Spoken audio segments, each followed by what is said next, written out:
Goeiemôre geliefdes. Dit is baie lekker om elkeen vanoggend te sien. Ek hoor julle is reg om te sing.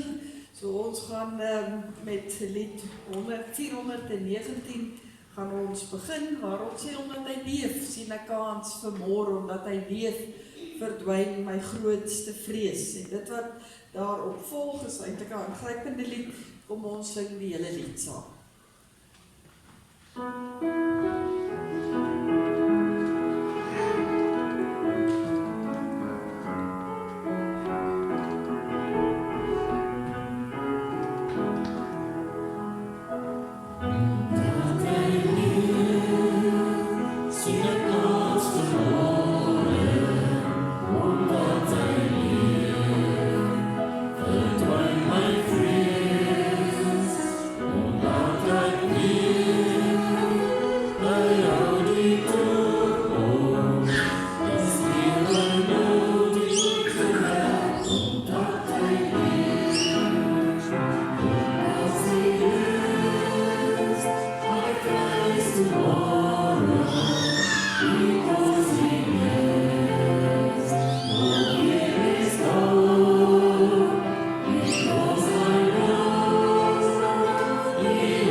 Baie dankie.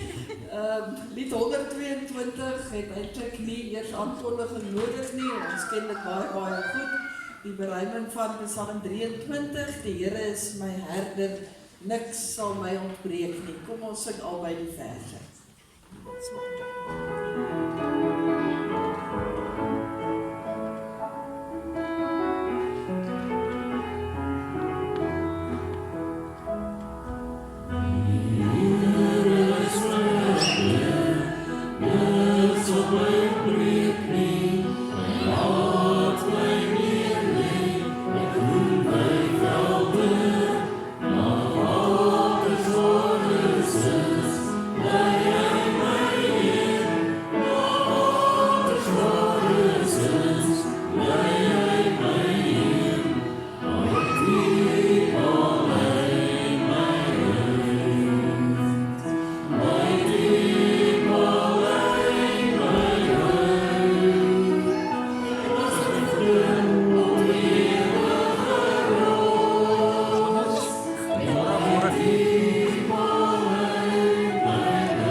Instrument in die hand van die Vader, dit wil ek graag wees tot die eer. Ons sing al drie die verse soos dit daar op die borde verskyn. Ek was eintlik al een verder vooruit gewees, so die Halleluja lied kom nog, hierdie is 'n gewone lied, die drie verse.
Daar's 'n dierbare kruis waar my Heiland bewys die liefde wat hy vir my het. En dan getuig ons daarvan verder, ook met die res van die eerste vers en dan ook die tweede vers.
Gaan ons in aanbidding voor die Here Hemelvader. Ek aanbid U.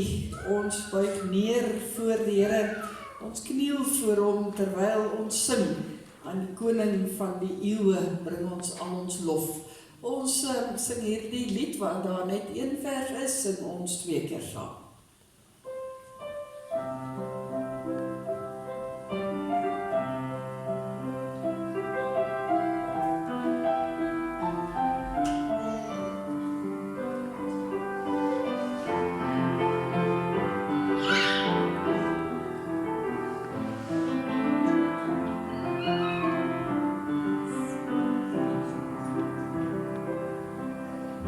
Oh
'n lied wat baie mooi daarby aansluit en waarmee ons ook oorgaan in ons erediens is Vonklied 72. Wees stil want die Heilige is hier in ons teenwoordigheid en daarom buig ons met eerbied en ontzag ook voor die Here en dan ook die tweede vers van God se teenwoordigheid wat ook hier oor ons skyn. Kom ons sing die 2 verse saam.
Liewe gemeente, baie hartlik welkom vanoggend hier in die huis van die Here. Ons, soos ek genoem het aan die begin, is heerlik om elkeen te sien, ook so in ons lang naweek. Ek sien daarom daar is nie vensters wat oop is nie en al die deure is daarom nou so 'n bietjie toe. So hooplik kry julle nie te koud hier binne in die kerk nie, maar dit klink met die groot koue is op pad. Maar ons sal warm bly. Dan is daar 'n paar aankondigings wat ek net graag onder ons aandag wil bring. Dit is nou lang naweek, so daar is nie vandag sonstraaltjies nie, ook nie sonnaskool nie, maar ons is hier om die Here te loof en te prys vanoggend in sy erediens. Môre dan die vakansiedag, dan nie ook 'n gemeenteprogram nie belydennisklas en so meer nie, maar die res van die week is ons weer voluit aan die gang van Dinsdag af, dwarsdeur tot volgende Sondag. Kyk maar na al die onderskeie dinge wat gebeur. Ons kerkraadslede wat op die ligdraer en op die erediens diensgroep is, daar is nie 'n vergadering Dinsdag nie, daar is nie nuwe sake om te bespreek nie. Dit wat ons het gaan direk na die kerkraad toe. Dan nooi ek u baie hartlik uit volgende Sondag na die viering van die nagmaal, ons kwartaallikse nagmaal wat ons dan het. Mag die Here ook vir elkeen van ons 'n tydjie gee in die week om regtig daar rondom ook stil te word, sodat ons ook voorberei hier aan die nagmaalstafel kan kom aansit. Dan op die tweede bladsytjie so 'n paar gemeentesake van dinge wat gebeur in hierdie kwartaal. Die Sondag na die nagmaal, die 23ste met Bybelsondag. Bybelsondag is nou 'n spesiale Sondag as ons 'n kinderdiens het en dan hou ons weer munt en noodlegging ook vir die Bybelgenootskap. Daardie gelde gaan net so vir die Bybelgenootskap. Ek onthou nogal NC nie laas jaar die jaar voor dit so klomp munte gebring, so bring weer NC hoor, dan gaan skit oupa en ouma en almal se sakke. Maar ja, ons gaan dan heerlik weer 'n munt en noodlegging ook hou en dan ook 'n kinderdiens hê en dan is dit ook ons gemeente ete in die vorm van 'n wegneem ete. Die spyskaart is daar, kyk gerus daarna, bestel asseblief betyds by Christa en dan sorg ons dat alles daar ook mooi reg is. Dan noem ek ook net dat ons 'n rolbaldag in die beplanning het. Eintlik is die dag al vasgemaak, die 2de September om 6:00 die aand, dis 'n Woensdag aand. En ons spanne vorder, ons het al 'n groep uit die Bybelstudie, ons het al van buite die gemeente af 'n span wat kom, so ons is aan die rol, as ek nou so kan stel. Maar asseblief, ek weet hier is mense wat betrokke is by die rolbalklap en so meer, help vir ons om 'n bietjie spanne bymekaar te sit, al is daar nou meer professioneel en minder professioneel, dit gaan oor die pret daarvan. So ons gaan die pret aanpak. En dan gaan daar ook ete wees wat of worsbroodjies wees wat die gemeente gaan verkoop en so meer, so hou asseblief daardie Woensdag aan dan ook oop. Dan sien jy dat ons nog altyd kan doen met Bybels, wit olifante kan jy altyd bring. By die kankerkliniek het ek laasweek nog die sak met die bandjies gewys. Baie dankie vir julle wonderlike ondersteuning. Al 50 van hulle is klaar verkoop en daardie gelde is klaar aan die kankerkliniek ook besorg en ek kan daarom net 'n mooi getuienis dalk gee uit ons gemeente uit, waar een van ons kankerpasiënte gesê het, "Joe, dis wonderlik dat ons gemeente so daarin deelneem.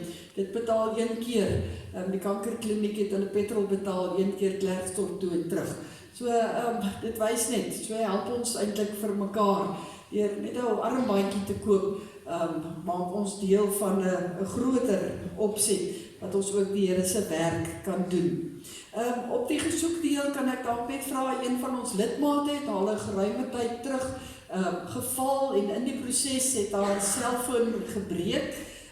As daar dalk iemand is wat ergens 'n selfoon in 'n laai het wat nog goed bruikbaar is, asseblief, die persoon kommunikeer baie met ons en ons wil graag probeer om vir haar net weer 'n selfoon te gee. U kan dan net vir my kontak asseblief of vir Christa Dinsdag weer by die kantoor.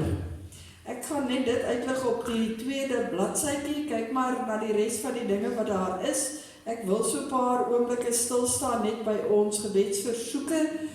Elkeen van daardie persone is in ons gebede. As ek een en ander kan uitlig, ons dink aan Pieter Alberts, hy is baie verswak op die oomblik, ook nog tuis. Dan Elaine de Plessis gaan in hierdie week ook weer dokters toe en weer spesialiste sien.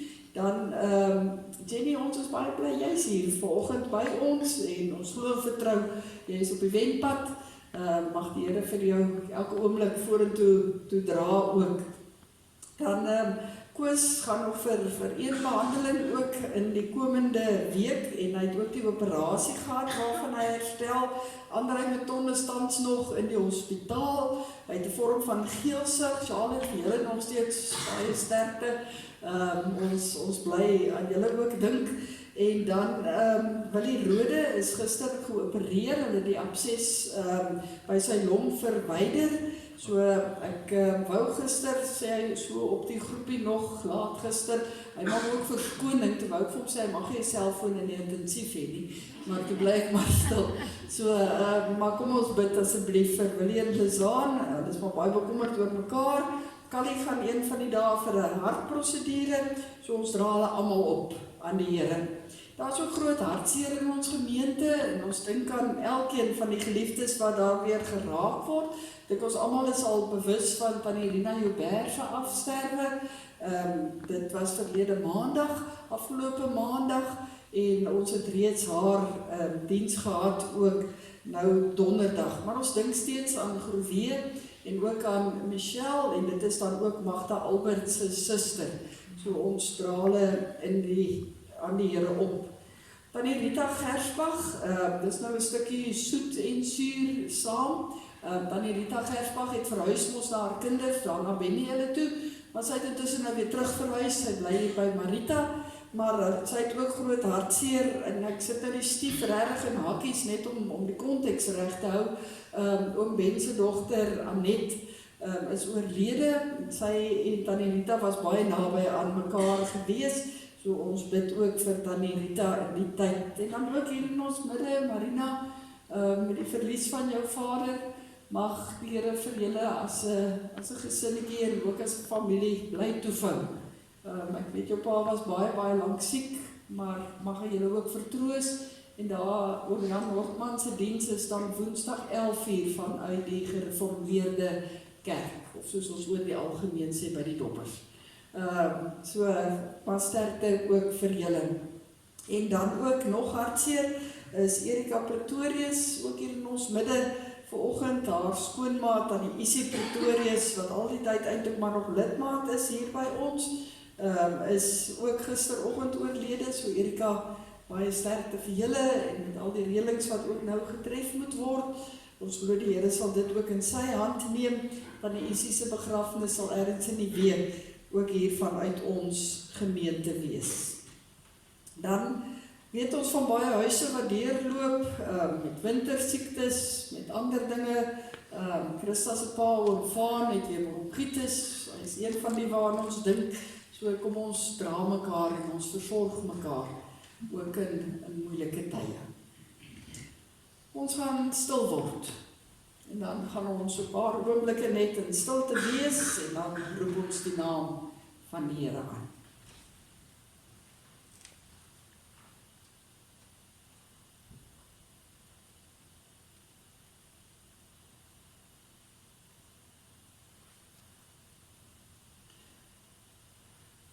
Ek soek U, o God, my God, ek dors na U. Ek smag na U soos in 'n dor en droë land, 'n land sonder water. Ek wil by U in die heiligdom wees, om U mag en U grootheid te ondervind. Amen. Geliefdes, genade, barmhartigheid en vrede, wat van God die Vader kom, en van Jesus Christus, die Seun van die Vader, en van die Heilige Gees, wat by ons is, en ons lei in die waarheid en die liefde.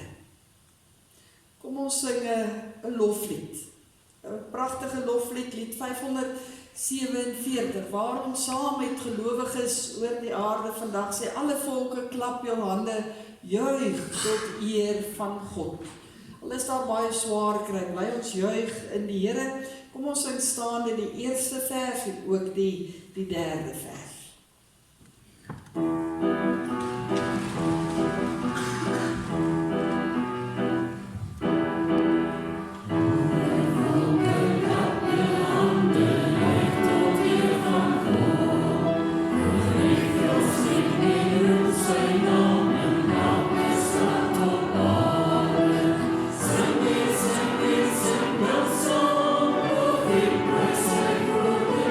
What I is in a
Liewe gemeente, kom ons rig 'n paar oomblikke ook ons oë na binne, na ons eie harte en ons eie lewens, as ons in verootmoediging voor die Here is. Ek gaan 'n gedeelte aan die voorhou uit Psalm 86 en dan gaan ons spontaan sing, lied 510, wat ons baie goed ken, genade onbeskryflik groot, wat eintlik elkeen van ons se lewenspad vertel, hoe ons ook besef het van die liefde van die Here en hoe ons ook tot inkeer gekom het en tot in die Here kan glo. Ons gaan so sittende al 4 van daardie versies dan ook sing en dan gaan ek vir ons voortgaan in 'n gebed. Maar kom ons dink so 'n paar oomblik aan ons eie lewe en ons ego in ons harte, die woorde van die psalmdigter wat sê, U Here is 'n barmhartige en genadige God, lankmoedig,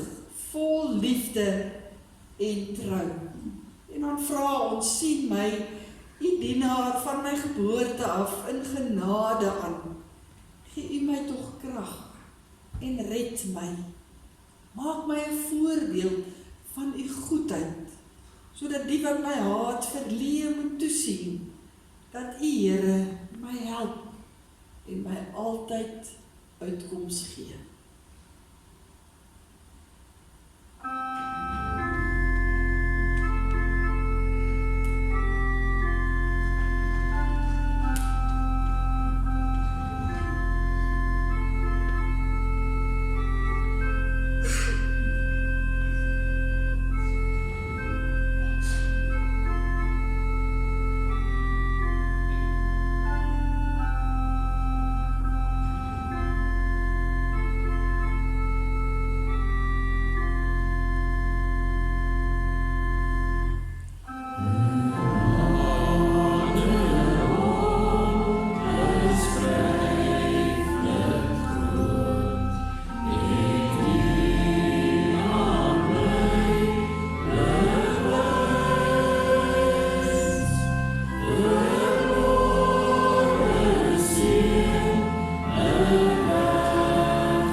Onse Hemelse Vader, dankie dat ons vanoggend saam met die psalmdigter kan bely. U is genadig, lankmoedig en vol liefde. En dat ons op u genade ook kan beroep. As ons uitroep, o Here, sien my u dienaar in genade ook aan. Genade wat absoluut vir ons waar gemaak is, soos ons gesing het, in die koms van u Seun, en wat hy vir elkeen van ons by die naam gedoen het, ook aan 'n kruis, ook in 'n graf, en ook met sy opstanding. Dankie Here, dat ons met vrymoedigheid na u toe kan kom, dat niks ons hoef te verhinder nie, dat ons kan thuis wees in die huis van die Here, dat ons kan bly wees voor u, juis oor u genade, wat ons totaal en al net kry, onverdiend, niks wat ons kan doen nie. Maar juist daarom, Here, moet daardie genade ons aanvuur en aanspoor, om voluit as u kinders te leef, om 'n voorbeeld te wees in hierdie lewe van u goedheid en van u guns, en hoe ons dit weer uitleef teenoor mekaar as medegelowiges, maar ook weier in die ganse wêreld. En as ons vanoggend stil staan in u woord en dit saam gaan bedink, dan is ons harte baie keer soos die van die Johannes, en vra ons ook ons vra, en roep ons ook uit, en gee daarom vir ons ook die genade om vanoggend fyn te luister, en dat u vir ons in die hart sal aanraak, soos wat u weet, elke hart dit nodig het. Ons is vol afwagting, Here, ons het hierheen gekom om juis die stem en die teenwoordigheid in te drink, iets van u genade te beleef. Daarom vra ons dat u dan ook met ons sal besig wees, en gee vir ons, Here, dat ons ook ons sal inspan, om die duiwel nou van ons al weg te weer, en dankie dat ons weet, dat die Heilige Gees en die engele ook nou die bose van ons weghou, sodat al ons aandag op u gefokus kan wees. Seën dan vir ons verder in u heilige naam. Amen. Ons gaan lees uit die evangelie van Matteus vanoggend. Ons gaan eers lees uit Matteus 11 van vers 2 tot en met vers 6. En dan gaan ons net een versie lees uit Matteus 5 uit die Saligsprekinge. As jy so toe wil blaai, dit is letterlik net 'n paar blaadjies terug, anders kan jy maar net daarna luister. Dit is een van die bekende Saligsprekinge ook van ons Here Jesus Christus in die bergrede. Ons lees eers uit Matteus 11 vanaf vers 2 tot en met vers 6.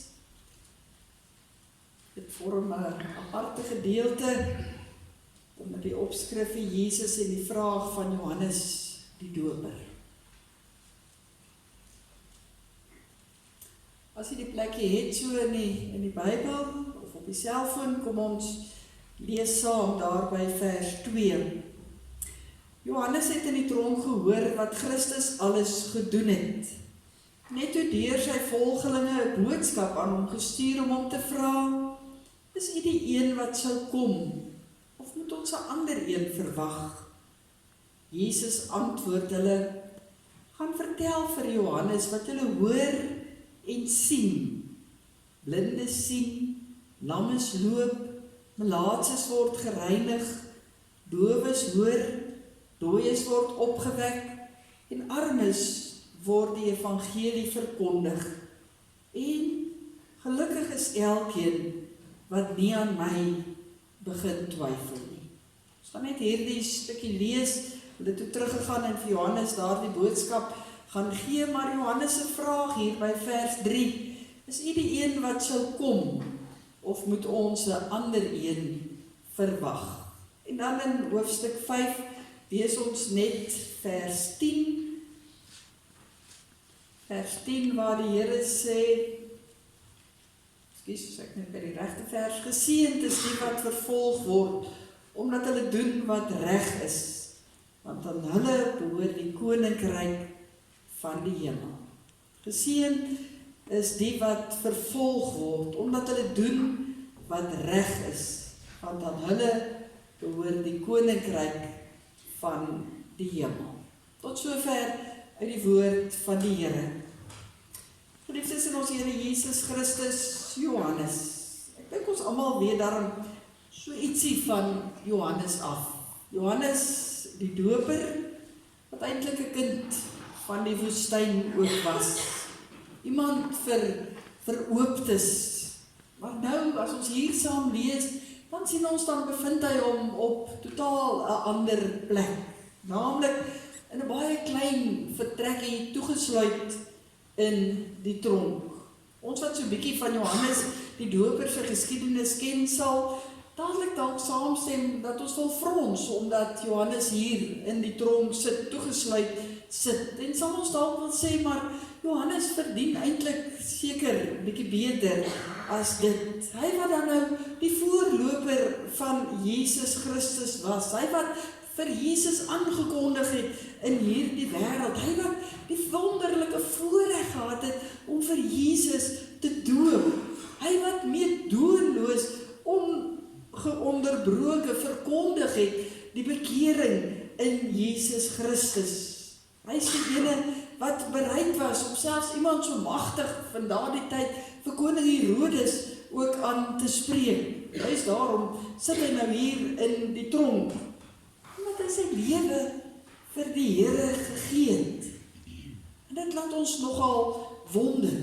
En die van ons wat nou die geskiedenis verder ken, sal ook weet dat hy vanuit hierdie tronksel uit ook geneem sou word om doodgemaak te word deur dieselfde koning Herodes op aandrang van sy vrou Herodias, wat gesê het dat Johannes doodgemaak word. En as 'n mens so kyk na die lewe van Johannes, dan wil 'n mens amper sê, dis deurlopend lees 'n mens van eintlik onregverdigheid. Mens wil al voel, maar is dit nou 'n verhaal wat ietsie vir ons wys van hoe God sy kinders se toegewydheid en sy geloof beloon? Is dit hoe God sy getroues vereer? Is dit hoe God sy uitverkorenes kroon? Nie met aansien en eer nie, maar met 'n donker sel en uiteindelik met 'n swaard. Dit alles is baie maklik uit hierdie eenvoudige verhaal van Johannes af. En Johannes het daaroor gevroeg, en hy het daaroor gewonder, want dit was alles net te veel vir Johannes, as hy aan sy lewe gedink het, aan sy roeping gedink het, en hoe hy dit uitgeleef het met soveel passie, en hier sit hy nou in 'n donker sel. En as hy alles moes glo wat waar is van Jesus Christus, dan verstaan hy nie, want hier was Jesus, die Messias, wat sou gekom het, die verwagte Messias, wat reeds in die Ou Testament voorspel was, waarvoor hulle eeue lank gewag het. Hy wat die Romeinse juk sou kom afgooi, wat juis mense soos Herodes moes kom vasvat, en hulle so bietjie in die bek moes ruk. Maar Johannes sien niks daarvan nie, en hy ervaar niks daarvan nie. Niks gebeur van dit wat hy gedink het nie.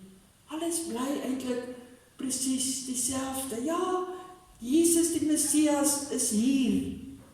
Maar is dit wat die Messias moet doen, terwyl sy mense daar in die moeilikheid sit? Of selfs meer, is dit wat God doen, wanneer sy kinders letterlik in die knyp sit, daar in die tronk, wagtend vir sy dood? Johannes sit daar, met soveel onvervulde verwagting. Sy het soveel meer van Jesus verwag, eintlik iets totaal anders van Jesus verwag, en nou dit nie gebeur nie. En dit begin sy geloof aanval. Hy begin twyfel, en hy wonder, maar is hierdie Jesus dan regtig die Jesus wat moes kom? Of volg hy dalk nog heeltyd die verkeerde een? Soveel so dat hy op 'n stadium dit nie meer kan hou nie, van sy volgelinge nader roep en sê, asseblief, gaan soek vir Jesus op en gaan vra dit net van hom. Gaan vra dan net, is hy die Messias vir wie ek moes wag? Of moet hy nie liewer van hierdie Jesus vergeet nie en 'n ander een verwag? Voordat ons na Jesus se antwoord kyk op Johannes, kom ons kyk net so 'n paar oomblikke hoe Jesus nie antwoord nie. Hoe hy nie reageer nie. Toe die volgelinge van Johannes daar by Jesus kom en hierdie vraag van Johannes aan hom oordra, sien ons dat Jesus nie kwaad geword het nie. Hy het nie sy hande in die lug gegooi en byvoorbeeld gesê, maar wat op dese aarde moet ek nou nog doen om vir Johannes te oortuig nie. Mens hoor ook geen verwyt van Jesus se kant af nie, niks nie. Hy sê nie, maar het ek dan nou afgedaal en mens geword vir meer as 30 jaar, nou al nie gesondig nie? Het ek nie elke dag iets gewys van my Vader in die hemel nie? Het ek nie elke dag die kerkleiers aangeval oor hulle verkeerde sienings nie? Het ek nie toegelaat dat Johannes vir my doop nie? Wat meer moet ek nou nog vir Johannes doen? En hy kon vir die volgelinge gesê, gaan sê vir daardie sprinkaan-eter, ek is geskok oor sy klein geloof. Maar dis nie wat ons lees nie. Dis nie wat en hoe Jesus reageer nie. Nee, hy onderstreep eintlik net 'n doodgewone feit. Hy kom sê by hoe hy hier reageer, dat hy verstaan. Dat hy kan verstaan dat Johannes so voel, maar nie net Johannes nie. Ook elke opregte soeker, wat al in dieselfde situasie dalk gesit het, nou nie fisies in 'n sel nie, maar eintlik baie keer in dieselfde van ons lewens, as die lewens oor ons spoel, dan wys dit dat Jesus nie 'n opregte soeker ooit wegwys of afwys nie. Ons sien dit al in die bladsye van die Ou Testament, van 'n Job, van 'n Moses, van 'n Abraham. Ons sien dit nou hier by 'n Johannes. Maar so kan ek vanoggend elke naam noem, 'n Koos, 'n Marie of 'n Anna, my naam of jou naam. Jesus ken die soeker van 'n opregte soeker na antwoorde voor hom. En daarom Jesus se antwoord. Jesus se antwoord wat eintlik net sê, Johannes, wees rustig. Alles verloop volgens plan. Want kyk, siekes word gesond gemaak, dooies word opgewek, die evangelie word verkondig aan almal, ook aan die armes. 'n Nuwe koninkryk is aan die kom. 'n Unieke koninkryk, 'n koninkryk met onsigbare eienskappe, maar met die mees belangrikste eienskappe wat daar ooit kan wees. En dit is waarmee ek nou besig is, sê Jesus hier vir die volgelinge, om vir Johannes te gaan sê, dit is wat nou besig is om te gebeur. Ek is besig om 'n nuwe koninkryk eintlik daar te stel. En dan gaan kyk ons na daardie koninkryk en trek ons dit so 'n bietjie uitmekaar, is die antwoord wat Jesus hier gee eintlik ongelooflik insiggewend. Want wat is die koninkryk wat Jesus hier besig is om daar te stel?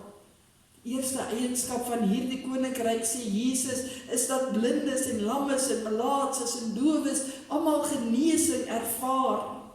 Weer deur die samelewing aanvaar word. Wat ons moet onthou, geliefdes, in daardie tyd wat Jesus geleef het, was mense met enige vorm van gebrek of mense met melaatsheid, was hulle uitgestoot uit die gemeenskap uit.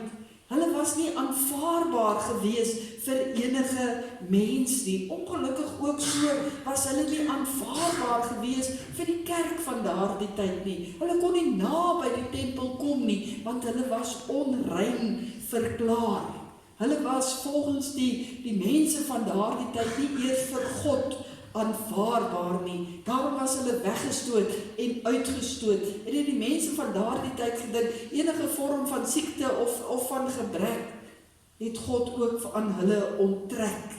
Was hy ook nie by hulle gewees nie. En Jesus hier, besig om mense gesond te maak, besig om mense te genees, besig om wonderwerke te doen, die een na die ander, bring eintlik daarmee die boodskap. Maar enigeen is welkom by God. Enige mens het waarde vir God. Maak nie saak wie en wat jy is nie. En dis hoe God of Jesus besig was om sy koninkryk hier op aarde te vestig. En hy wou hierdie boodskap eintlik tuis bring, deur so baie besig te wees met hulle wat 'n gebrek gehad het of wat siek was. Wou hy sê, maar mense, kyk, luister en hoor, God vir elkeen lief. En hy aanvaar, elkeen is aanvaarbaar voor God. Die tweede eienskap van die koninkryk van Jesus word eintlik ook hier uitgelig en is 'n voorloper van wat hy uiteindelik sou doen aan die kruis, as hy ook dooies opwek, en hy sê dit hier in sy antwoord aan Johannes, wat hy eintlik wil sê, maar die krag van die graf is reeds oorwin. Die dood het nie die laaste sê nie, en ons weet dit is waargemaak toe Jesus self aan 'n kruis gehang het, in 'n graf ingegaan het, die dood oorwin het en opgestaan het. Koninkryk van Jesus en God het is so gevestig ook hier op aarde. En derdens lees ons, antwoord Jesus hier, en die evangelie word aan die armes verkondig. En dan verwys hy nie soseer hier na die fisies arme mense nie, maar eintlik dan hulle wat arm aan die gees was. En ook mense wat gedink het dat hulle sekere eienskappe het, dat hulle genoeg eiendom besit of wat ook al, dat hulle genoeg goeie werke ook doen, sodat hulle so deur God aanvaar kan word, dat hulle so kan deel kry aan die koninkryk van God. Maar Jesus sê nee, maak nie saak wie jy is, hoeveel jy het of wat jy dink jy het, hoeveel goeie werke jy doen of wat jy nog alles beplan te doen nie. Nee, dit kan nie gekoop word nie. Die koninkryk van God is net deur genade daar verniet vir elkeen wat in hom glo. Dis wat Jesus besig is om te doen as die Messias. Dis wie hy is en dis wat hy die koninkryk van God kom skep het hier op aarde. Ons weet nie wat Johannes gedink het toe Jesus se antwoord by hom uitgekom het nie, of hy regtig begryp het wat Jesus vir hom wou sê nie.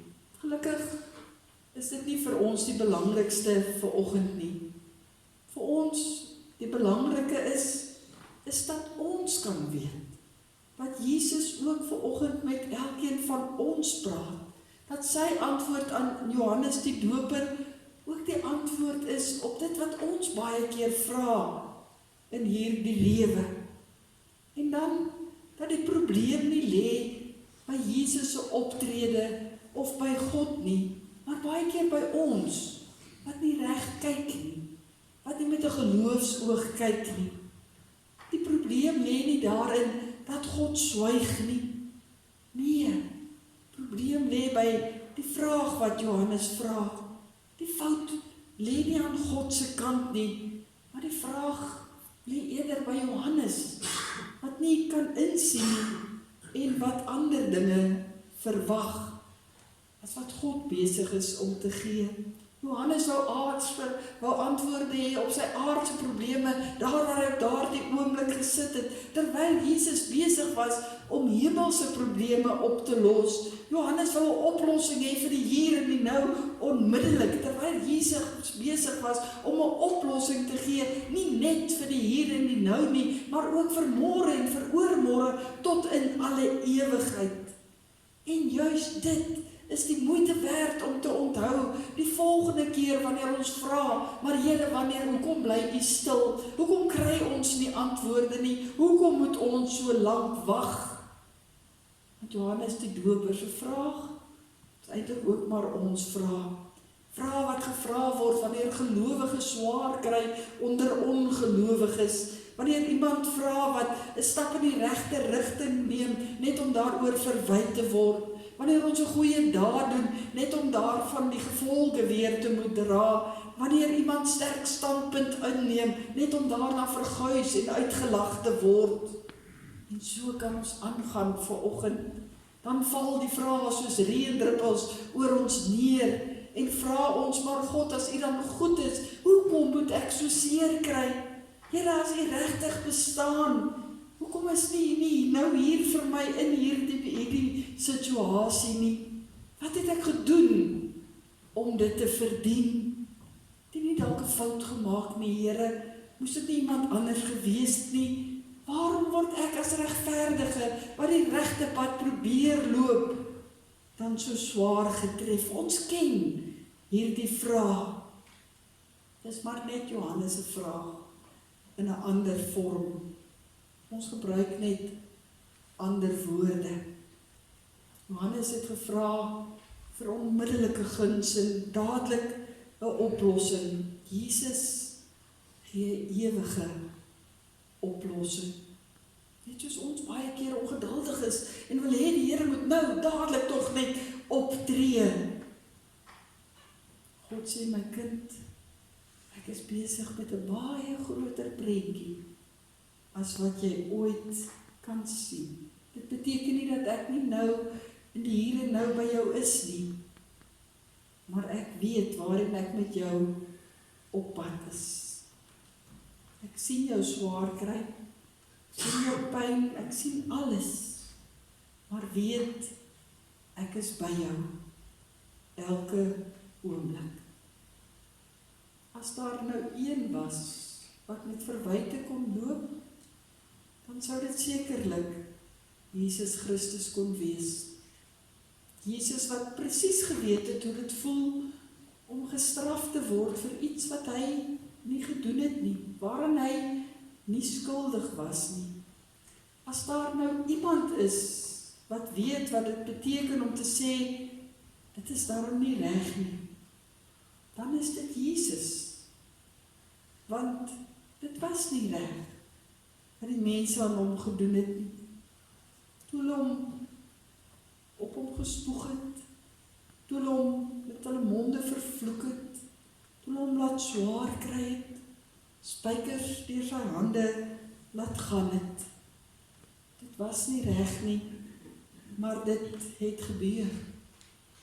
En wat meer is, terwyl Jesus daar aan die kruis gehang het, moes God die Vader op daardie stadium by wyse van spreke sy arms vou en niks doen nie.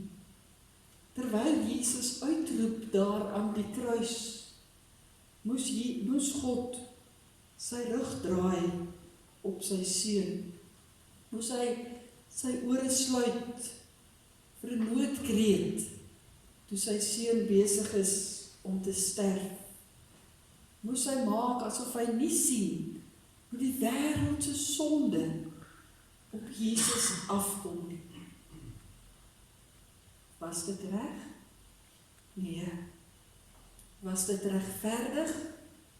Nee, moes ons gewees het. Was dit liefde?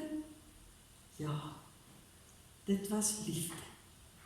Want so het God vir eens en vir altyd die skaal in die guns van hoop en geloof vir sy kinders laat swaai.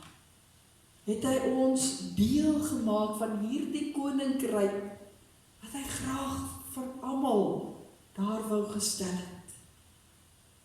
Vir elkeen van ons. Johannes die Doper het begin twyfel of Jesus die Messias was, want volgens hom het Jesus nie gedoen wat hy moes nie. Laat ons nie dieselfde fout maak nie. God het op 'n keer met sy arms gevou gesit, daar by 'n kruisgebeure, juis sodat hy nou vir ewig en altyd sy arms om ons kan vou, en dit altyd daar kan hou. Daarom hoef ons nooit te twyfel nie.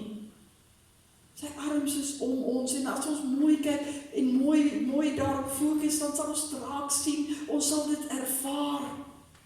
Al red hy nie dadelik nie, God is daar, moontlik gemaak deur Jesus Christus, want hy was waarlik die Messias, wat presies kom doen het wat nodig was, sodat ons in die genade en die liefde van die Here kan leef, en in ons oomblikke van vra net weer kan sê, Jesus was waarlik die Messias, wat sy koninkryk op sy manier daar kom stel het, sodat ons die lewe kan hê. Amen. Kom ons bid saam.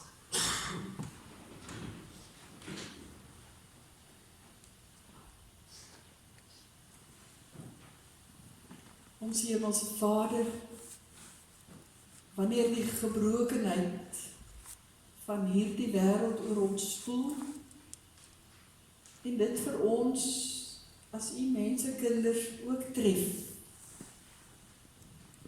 dan ken elkeen van ons daardie tye waar daar vrae in ons gemoedere opborrel, dat ons wonder, dat ons nadink, en dan selfs op 'n stadium dit net nie meer kan hou nie, en selfs uitroep tot u, en vra, Here, as u regtig Here is, hoekom help u nie?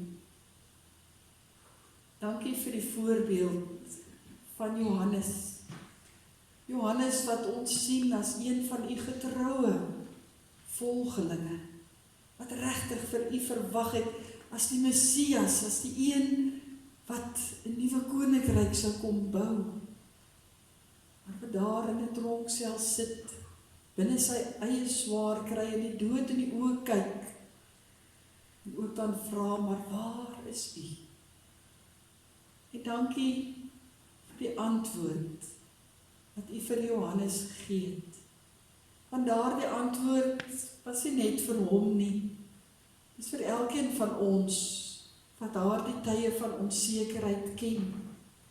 En dankie dan dat u kom sê dat elkeen van ons is aanvaarbaar vir u. Elkeen van ons kan ongehinderd voor u verskyn. U het ons lief, elke oomblik. Dankie Here, dat u kom bevestig het deur elke persoon wat u uit die dood laat opstaan het, en self die dood oorwin het. Dat ons kan weet dat ons nie net in die hier en nou versorg is nie, maar dat ons tot in alle ewigheid versorg is. Dankie Here, dat u koninkryk so opgebou het, dat u evangelie daar is vir almal, en dat ons nie daarvoor hoef geld bymekaar te maak om te kan betaal nie, dat ons die Here goeie werke hoef te doen en ons hoef af te sloof, sodat ons net iets daar kan verdien nie, maar dat u dit juis bring vir elkeen van ons onverdiend in genade. Here, dankie vir hom kan deel wees van so wonderlike koninkryk. En dan Here, durf ons hierdie wêreld weer aan, en ons hou vas aan u, die Messias, wat op die mees onregverdige manier hier op aarde behandel is, juis sodat ons in die geloof in u kan lewe, juis sodat ons met hoop kan lewe en met vertroue, om te weet, maar u vou u arms om ons elke oomblik. U genade is vir ons genoeg. Here, u ken elkeen se swaar kry, wat vanoggend hier is. U weet wat ons vra laat vra.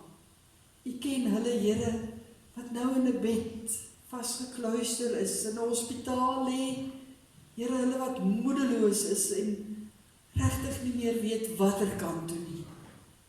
Dankie dat u liefde, u genade en u sorg op elkeen rus. Gee dat ons mekaar as gelowiges ook hiermee sal bemoedig en waarlik sal sê, ja, die Messias het gekom, die Here het opgestaan. U is waarlik die Here. Ons hou daarom vas met alles wat ons het. In Jesus naam. Amen. Daar is geleentheid om die Here te vereer met 'n offergawe.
Mooi lied wat pas ook by vanoggend se boodskap is lied 200. U goedheid Heer kan ons nie pyl nie, wie word daardeur nie diep getref. En dan ook die tweede vers waar ons sê dat die Here steeds oor ons waak en dat hy uiteindelik vir ons ook vrede gee en nuwe krag om ook elke dag aan te pak. Kom ons sing staande die 2 verse. Ons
seën van die Here.